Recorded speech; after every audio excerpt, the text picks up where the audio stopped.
Hey everybody, it is Winter Mute coming to you from the think tank, and I wanna talk about Kong versus Godzilla and kind of do a movie review.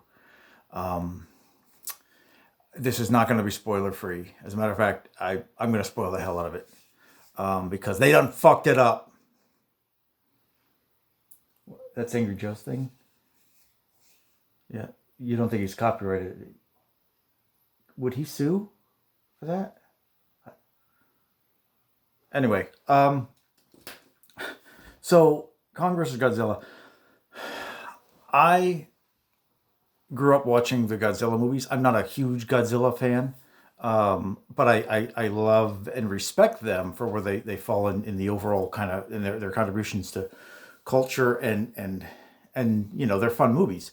And I know when they rebooted it, there was a lot of controversy about the first Godzilla movie, the more recent one that came out, not like within like I want to say 2017, and I actually liked it. I liked it. I understand a lot of the criticism, and I agree with a lot of the criticism. It's valid criticism, but I liked it. It still was a fun movie to me. And then King of Monsters came out, and I know it got a lot of criticism too. Some of which I didn't actually understand where it was coming from. I mean, some of it was absolutely valid. But I really enjoyed King of Monsters for the most part, and I like a movie that can present a bizarre scenario, but I can still not worry about it and enjoy the movie. I can suspend my disbelief and enjoy the movie, and I think King of Monsters did that. So I remember enjoying that and saying, yeah, this was a okay movie. I didn't. I remember enjoying it. Now it's been a while since I've seen it. Um, and so I was hoping for kind of more of that with Godzilla versus Kong, and I was actually excited to see this movie. Not like jumping up and down excited, but I was really looking forward to it as a nice blockbuster kind of movie and to go and enjoy and watch and have fun. Yeah, I was really disappointed on so many levels. So many levels, and I'm actually pretty forgiving with movies when they have problems with the overall plot and pacing. A lot of that I think so. A lot of the critics are sometimes when you nitpick a movie to death, it's like, look, yeah, you're overthinking it. There is an explanation why that happened, even if they didn't put it audibly say it or throw it at you. There's still sometimes you can if you understand the overall situation, you can kind of go, oh, okay, well, getting from point A to point B, even though they didn't explain how that happened, you can still accept that it happened, and there was probably a couple good explanations of how that might have happened, and that's good enough. So long as you could still enjoy the movie. That didn't happen in this movie at all. Um, so I'm going to just start right off the bat. The movie started off on a really weird, wrong foot when the opening scene was Kong waking up and they had this utterly inappropriate song playing to set the mood. And what is this? This is strange. And then I kind of realized what they were going for, and I started to forgive it and kind of go, okay, I get what they're going for. It's a little tongue in cheek wake up montage kind of thing, because that's what he was doing. He was waking up, so it had a kind of weird song to accompany that scene. It was weird, but then it happened again later in the movie where it was that song is completely inappropriate for this scene. It's jarringly inappropriate for this scene, so that was weird. And then so there was that, and then there was the as things progressed. I know some people had said, why is Kong so big? Well, they kind of explained that. Basically, they don't know. But he's getting bigger. Okay, great. Move on. No problems with that. The situations they set up, everything up until that point was fine. And then they moved to the evil CEO. And I'm explaining this kind of assuming you've seen the movie, so I'm not going to walk you through every single detail. They have the CEO who you don't know is evil yet, but you know it's coming. Go and talk and recruit a scientist, and it's like then they start talking about Hollow Earth, and it's like, what? Okay, and I'm kind of like, oh, all right. This is not the direction I thought they were going to go with some of this movie, but we'll let them do it. And then they start talking about how the scientist's brother died because of a gravitational well that they went through, and I'm gonna come back to this at a point. 'Cause so far, the scene is still a little, it's still okay. The CEO is being very flattering, and I mean, it was actually, it's a shit role for a good actor, and I think he's doing the best with it he can. And then they start to explain, oh, okay, well, we've got this tech that can get us through that barrier that you guys ran into last time you had to try to get to the Hollow Earth thing. And it's like, okay, I can kind of just nod and go, okay, this is weird, not what I was expecting, but okay, you know. Um, and then they start talking about genetic memory, and they really started to lose me, and they use salmon as an example of genetic memory, and I'm like, um, I am not a scientist. I am not a biologist, but I understand a lot of scientific concepts um, because it interests me. And I really think that the whole salmon thing is not it's not genetic memory. It's not what I, the way they're using it and explaining it. Like salmon can find their way home no matter what generation they were born, spawned them and went out to sea, and then they can go back to the exact same riverbed. I'm like, it's not a memory thing. That's a biological drive, and they have a marker, is my understanding. But we don't completely understand how it works. Um, and I'm kind of like, okay, that's weird, because they want to use Kong to home in and go upstream to this Hollow Earth thing, because they're pretty sure that's where his people are from, or his, the other gigantic Titan ape species is from, and it's like, okay, hopefully this discussion just kind of comes and goes, and we can get on with the movie, because I'm really confused right now, but I'm still absolutely giving things the benefit of the doubt.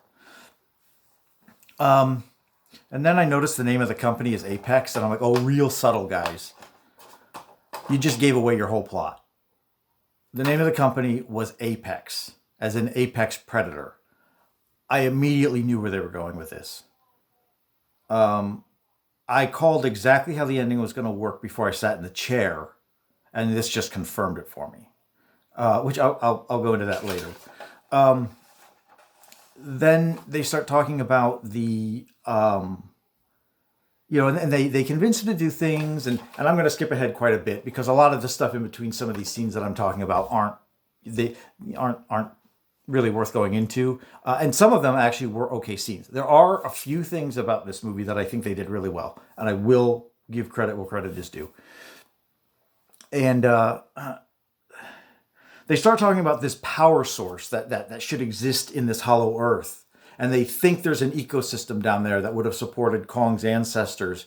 And I'm like, wow, that's a really big leap. But okay, great. This is definitely an out there sci-fi kind of movie. Um, and they even show this like 3D map thing of their latest satellite imaging of this energy signature that they're starting to pick up at the core of the center of the Earth. It's not literally the center of the Earth, because we're pretty sure that's not feasible. But hollow Earth, and so they show this map with these kind of like energy conduits coming up to this, what would be the surface of the Earth, and I was like, okay, so they think that there's a pathway to get down to hollow Earth. They just can't do it because there's some sort of gravitational inversion field separating it. And I'm kind of like, okay, sure. Um, Now, and everything up to this point, I'm still giving them the benefit of the doubt. And so they do the whole ocean scene where they're transporting the first fight between Kong and Godzilla, and I'll get into that later. But they end up getting him to this Antarctic station. And at this Antarctic station, they are they have this massive hole already drilled down to the edge of this hollow earth thing. And they want Kong to go down there to lead them to hollow earth. And this is the point that I really started to go, this does not make any sense. Unless there's an ulterior motive for them doing this, This doesn't make any sense. You already have a map. You had that 3D globe image earlier. So you already have a map of these energy conduits, or something is telling you that there's a pathway between the surface and that hollow Earth. Why not just follow that? What do you need Kong for? So that didn't make any sense, and they have to kind of convince Kong to go. So they end up lying to him, which everybody was hesitant to do because he might get a little upset if they figure that if he finds out he's being lied to. And then they just follow him through these massive caves, which they suggest have been mined out. So I'm kind of like, wait, did you guys just mine in any direction until you found this? Because Kong doesn't have to bust through anything. There is a direct path that he takes to get from that opening to this energy aperture thing where this reverse gravitational field is. And I'm like, oh, okay. Now, at one point they explain if a human were to go through that, they're done. There's no way they can survive that because it like is a reverse gravity thing. The pressure there where gravity reverses, it is impossible for us to survive. Okay, great. I'm not sure what a reverse gravity well is supposed to be, but it's like, okay, technobabble, and we can move on. But then I'm like, wait a minute, why would Kong survive this? I mean, sure, he's large, but why would that ensure his ability to survive this? And they gruesomely describe how horrible this would be if they didn't have those heave aircraft or shuttlecraft things with this energy field around them that they created to be able to get through this. I'm like, Kong's going through this absolutely unshielded. How is he capable of doing that? And they're not making any effort to kind of explain what I see as kind of like obvious questions. They may explain some of this later, or you may find out. Okay, well that kind of makes sense. Okay, I get it now. So now they're down there and they get through this, and somehow Kong survives this, and they just barely survive it because even with their energy field, it's clearly messing with them on another level. And it's like, and Kong's just fine. So they come out and they come into Hollow Earth, and it is like the Lost World. And I'm just like, okay, this is really stretching. I mean, it's kicking me out of the movie mentally. I'm completely ripped out of my suspension of disbelief at this point because it's so strange that this thing would exist. I mean, basically, it's like daylight down there, and they talk that there's some sort of energy source down there which could sustain life, and that's viable. I mean, we have things on the bottom of the ocean floor that have never seen sunlight in their entire existence, but they get energy off the thermal vents. So, I mean, that's feasible, but it's like you get down there and it's daylight. I'm like, okay. Okay. And then, they come across some other nasty, like two other nasty titans that Kong has to help or take out, and they give him a little bit of hand. I'm like, okay, well, was this a reason you brought Kong? To be a kind of a bodyguard in case you came across something really nasty? I'm like, okay, well, that would make a little more sense, but it also doesn't explain exactly, it doesn't add up with the whole, you're using him as a homing pigeon. That's weird. So they move off that. Kong is exploring, and it's actually kind of a neat scene to watch him. It's pretty, but that doesn't impress me. You can be you can be a style over substance all you want, but I'm not impressed. So then Kong does kind of eventually home in on this location down there and gets to it and basically finds a throne room. And they're implying that his ancestors were the species that kind of dominated this Hollow Earth area, and there was some sort of conflict between him and Godzilla's ancestors and and I'm guessing other titans too, for dominance down there. And it's like, okay, well, I can buy that. I mean, I'm already in this deep. But then that whole scene is bizarre because there's a lot of things happening that are not explained in any way, shape, or form. Like Kong, I mean, the axe thing was kind of cool. You realize that it was a fin. The axe was made out of a fin from a Godzilla style creature. So that's why it was kind of glowing with energy as it kind of became energized. And okay, that's cool. And they talk a lot about this power source down there, but they never explain it. So it didn't make. It's kind of like what's going on here. I There's still these things happening that you're just throwing at me, and you're really not making any attempt to put it in context other than just put it up there on the screen. And I don't need to be handheld through a movie or spoon fed information. I'm perfectly okay not. And actually, I will make a very good point that this movie. I will make a point that I think this movie handles that well in some scenes where they don't tell you, they show you and let you experience what's going on. But up to this point, I'm very confused about what's going on as Kong takes this throne.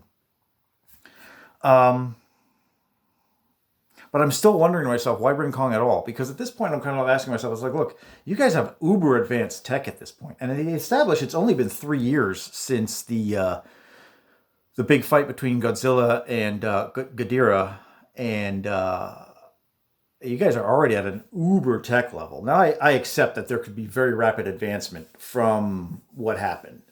There's a whole new layer of stuff, and Ghidorah himself was alien, as they established it in King of the Monsters. So that there's a lot that could have been learned from studying his body that we could have turned into technology, uber technology. But 3 years for the level that these guys are at, and by these guys I mean Apex, is a little hard to swallow, and it gets even harder once something like other aspects of this company are kind of explained. And it's like, okay, so we've got all this going on. I'm going to back up a little bit because now you have some other characters who are almost completely useless to the movie, doing something that hardly matters, and we're giving them way too much screen time.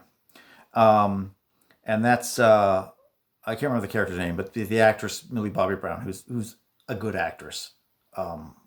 And then they have her friend is with her, and I cannot remember his name. And I think he's a good actor too. He was the young guy from Deadpool 2. And I'm glad to see that he's getting other roles because I loved him in Deadpool 2. He was great. I just think he was handed a steaming pile in this movie and just couldn't do anything with it. And then you have the conspiracy theory guy who, oddly enough, I found to be the most entertaining character in the whole movie, aside from Kong and Godzilla. And everybody else didn't even show up on the radar. Because he's this really weird, bombastic kind of guy, but he's actually kind of, once you get past that, he's actually kind of enjoyable to watch, and they kind of establish he's actually really smart. And the way he manipulates that guy in the very first scene to leave him alone in that room with the sensitive computer outlet, this guy's actually pretty clever and smart. Even though they established him as being really stupid a few minutes earlier, where he's on his podcast saying, "Yes, I'm undercover at Apex." Why would you say that in your blog or vlog or whatever it is? Why would in your podcast? Why would you say that? Because now Apex knows there's a mole, and they're going to look for this mole. Okay, I'm not saying they did know. They could have very easily. All it takes is one employee at Apex to stumble across this guy's podcast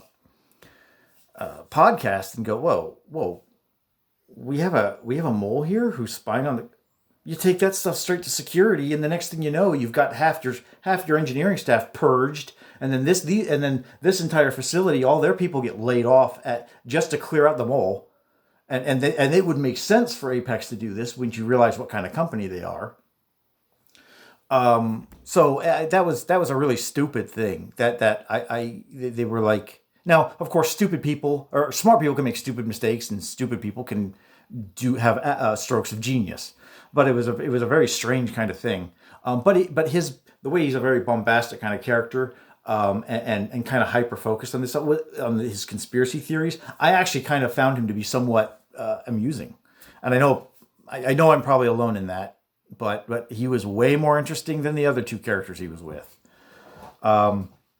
So these guys sneak into a Apex facility. Now before it even gets they sneak into an Apex facility in Pensacola, Florida, and they go down like 33 levels.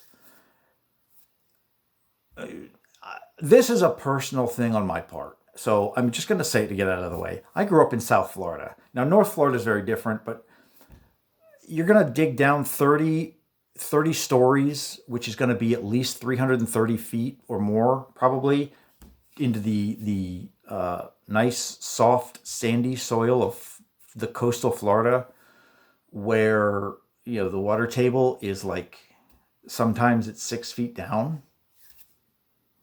And I mean, I remember when. Now I was older when the movie came out, but when George Romero's Day of the Dead came out, it was they were the group of scientists was based out of Tampa, and they flew down to Fort Myers. Well, I grew up in the Cape Coral Fort Myers area, and they shot scenes in the actual downtown Fort Myers, and they even shot scenes out in Lehigh where showed them going down into the bunker.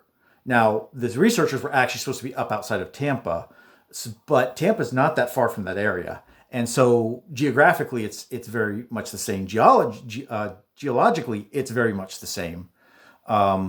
So I remember me and the people who lived down there watched this movie, and we're laughing because they show this huge underground cave complex, and it's like, yeah, that doesn't exist here. If you're in Southwest Florida, you dig 6 feet into that dirt and you hit water. And you have to go out of your way. If you want to build a building beyond a certain point, you have to go out of your way to make sure that there's a certain amount of bedrock there, or you can't build that building that high because of hurricanes. And Florida does get earthquakes on a rare occasion. And if you know anything about earthquakes, especially with sand, earthquake hits sand and it can cause it it cause something called liquefaction, where the sand now behaves just like a liquid, even though it's a solid. It's a group of really small sand particles. So it behaves like a liquid, and buildings just come right down. So that was already a little bit hard for me to swallow, and not that difficult thing to research if you want your movie to be kind of based in reality. So already I'm kind of like rolling my eyes a little, but I know not most people know that. And I know, and I know that's North Florida, and I know it's a little different up there, but they're still in Pensacola, I believe it was. So they're right on the coast. So it probably wasn't that different than down Southwest Florida. So I'm already rolling my eyes a little bit, but I also know that's a personal pet peeve. So don't put too much stock into that. But I felt like I had to say it. But they go down like 33 levels. They find a whole nother level that's still operating, that wasn't destroyed in the Godzilla attack.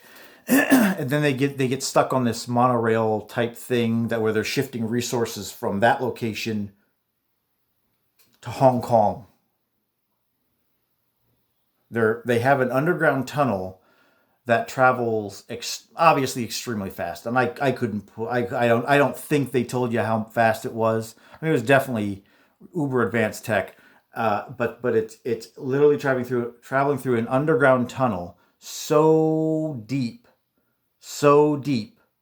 that it seems to bypass the entire Pacific Ocean and go to another facility in Hong Kong without anybody knowing that this thing exists.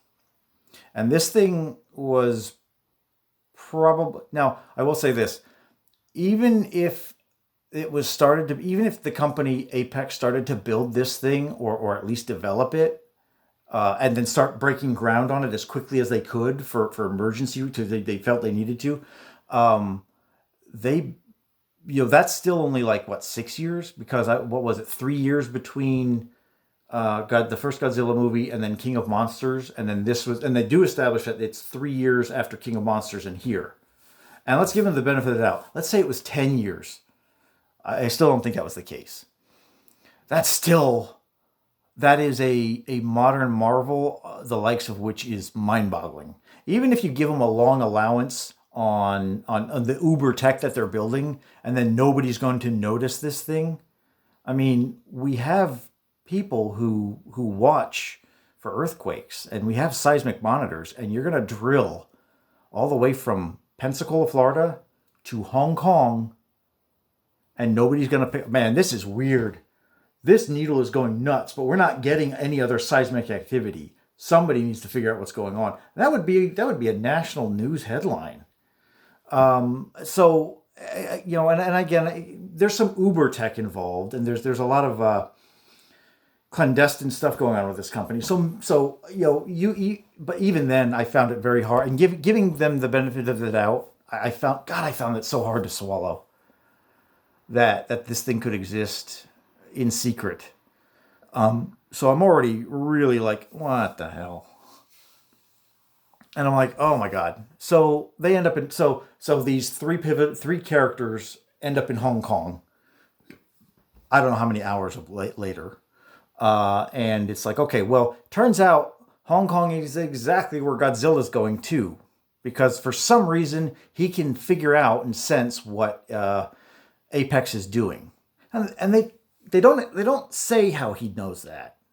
But it can be they do something in the movie that they explain in the fact that they're using Ghidorah's skull as kind of a link, like Ghidorah's skull. The skulls were the brains were telepathic with each other because he was so big that there was almost you would think there would be a delay in them communicating, and so they actually were telepathically linked. It's like, okay, sure. So this is actually easy to swallow. And then they've got another one of his skulls in Mechagodzilla, and that's how the guy's controlling him. And I actually went, you know what? That makes more sense than a lot of the stuff they've had in this movie so far. Why? Because at least it's established on existing things that have already been established in this universe, and they're not just throwing us a bunch of, oh, this exists now, and now we can do this, and now we have this. So in some ways that was like, okay, I get that. It's technobabble and strange tech, but it's okay. That at least you can give a pass to and go, okay, weird, but explainable. So I mean, kudos to the writers for that, at least. So they end up in Hong Kong, and that's right where Godzilla's going for some reason. And for some reason, the location that Kong is in Hollow Earth is also right below Hong Kong. I don't know why. So you have the two Titans meeting up at basically the exact same location, just on different floors, and then these other characters using this magic technology that was built right through the upper crust of the earth. Quite frankly, this thing should be so deep. How did they not just fall into Hollow Earth over here? And so conveniently, it's all coming together. So Godzilla gets to Hong Kong because he senses there's something going on with Mechagodzilla, and he also senses Kong is doing something which is triggering this kind of weird energy thing to happen. And it's like, and there's no problems I don't have any problems with that. They still haven't explained this energy source. They've only shown you that there's these blue glowing rocks kind of spread out amongst all over the Hollow Earth thing, but they really haven't explained anything yet. And it's like, okay, maybe this isn't the right time in the movie to do that. But so there are some things happening down with Kong that you still don't have answers to. But I'm not like upset about that. I'm sure that this will kind of pay off at some point. I was wrong, but there we go. And then Godzilla goes into the center of Hong Kong, and he proceeds to use his atomic breath to burrow a hole all the way from the surface of the earth at Hong Kong through that hole right into the throne room where Kong is to blast the throne.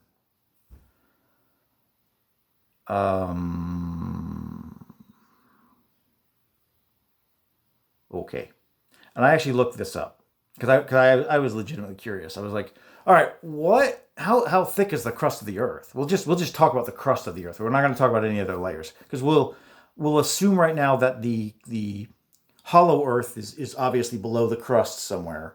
I don't know how low below the crust. Although if you look at that image they had earlier, it implied that it was way below the crust, way below what the crust would be. But Godzilla can use his atomic breath long enough, and it's powerful enough to vaporize all matter in a straight line, roughly a straight line, straight down into the hollow earth, past the core of the, or past the mantle of the earth and the outer crust, and and burrow right into this where this hollow earth is. Now, on average, the outermost crust of the Earth is about it said 30 kilometers. I'm just going to say 15 miles. Sorry, I live in America. We don't use the metric system, and I know I'm not converting that correctly. That's not really the point. But we're just going to say 15 miles for a point of reference. 15 miles. He held his breath long enough and continued that blast long enough to burrow and evaporate matter, to create this massive hole 15 miles straight down into the earth. I'm going to call bullshit. And then this scene where Godzilla looks down the hole and Kong looks up the hole, and they I don't know if they can see each other or they sense each other. Because I really don't think you can see. I don't think they'd be able to see each other at that point. I could be wrong on that. But they start yelling at each other, and they can hear each other. I'm assuming they can hear each other yelling at each other, and that's kind of why they're doing it in the first place. And I'm kind of like, where's the gravity well? Where is it? Isn't there supposed to be a gravity well here? Like, my understanding, and maybe it wasn't explained in a way, maybe I misinterpreted it, is that the entire hollow earth area had this gravity well surrounding it. And that's part of the reason we never detected it or could get to it. But apparently it only exists in areas where there isn't solid matter already there in the form of earth.